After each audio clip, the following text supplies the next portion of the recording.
নানা রঙের দিন নাটক থেকে এই প্রশ্নটি দেখো 2018 সালে এসেছে দেখা যাচ্ছে, এবং 22 সালেও কিন্তু হুবহু এই প্রশ্নটাই এসেছিল। তো সেই কারণে আমি তোমাদেরকে বলবো অবশ্যই এই প্রশ্নটা তোমরা 24 সালের জন্য তৈরি করে যাবে।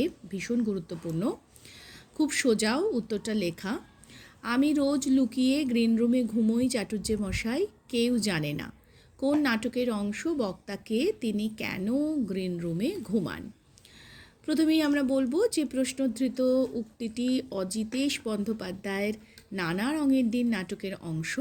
বক্তাকে, উদ্ধৃতিটির বক্তা হলেন থিয়েটারের প্রম্পটার কালীনাথ সেন। তোমরা অনেকেই জিজ্ঞাসা করো প্রম্পটার কারা।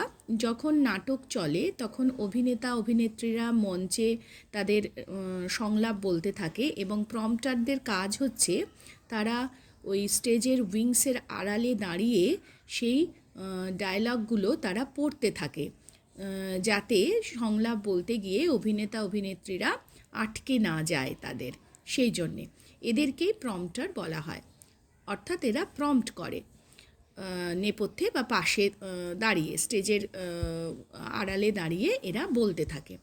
যাই হোক, উদ্ধৃতিটির বক্তা হলেন থিয়েটারের প্রম্পটার কালীনাথ সেন। গ্রিন রুমে ঘুমানোর কারণটা কি? প্রায় 60 বছর বয়সী বৃদ্ধ কালীনাথ সেন ময়লা পাজামা পরে কালো চাদর গায়ে দিয়ে এলোমেলো চুল নিয়ে গভীর রাতে মঞ্চে প্রবেশ করেছিলেন। নেশাগ্রস্ত রজনীকান্ত তাকে দেখে অবাক হয়ে গেলে কালীনাথ প্রশ্নধৃত উক্তিটি করেন। এরপরেই হতদরিদ্র প্রম্পটার কালীনাথ রজনীকান্তকে গ্রিন রুমে ঘুমানোর কারণটা বলেন। কালীনাথ নেহাতি হাঘরে, তার শোয়ার কোনো জায়গা নেই, মানে অত্যন্ত দরিদ্র মানুষ, তার থাকার কোনো জায়গা নেই বা আশ্রয় নেই।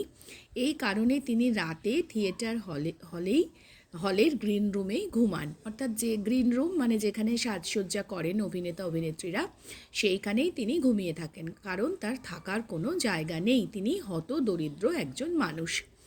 কালীনাথের এই গোপন আস্তানার কথা কেউ জানে না স্বাভাবিকভাবেই। এ কথা থিয়েটারের মালিকের কানে গেলে কালীনাথ একেবারে বেঘরে মারা পড়বেন, কারণ এটা তো অন্যায়, এভাবে তিনি থাকতে পারেন না, তিনি লুকিয়েই কাজটা করেন। তাই বৃদ্ধ কালীনাথ রজনীকান্তকে স্বনির্বন্ধ অনুরোধ করেন যে এই কথাটা মালিকের কানে না তুলতে। এখানে দেখো, মানে শেষের যে অংশটা রয়েছে, যে কালীনাথের তিনি নেহাতি হাঘরে, তার শোয়ার কোনো জায়গা নেই, তোমরা তাকে দরিদ্র বলেও বলতে পারো, তো তার থাকার কোনো জায়গা নেই, এবং এতটাই সে দরিদ্র যে কোনো আশ্রয় ভাড়া নিয়ে থাকার মতনও তার সামর্থ্য নেই, সেই কারণেই সে গ্রিন রুমে শুয়ে পড়ে, কিন্তু সেটা মালিকের কানে গেলে তার আর এখানে থাকা হবে না, এবং সেই কারণেই তিনি লুকিয়েই কাজটা করতে বাধ্য হন। এইটুকুনিও যদি তোমরা লিখতে পারো অবশ্যই নম্বর পাবে।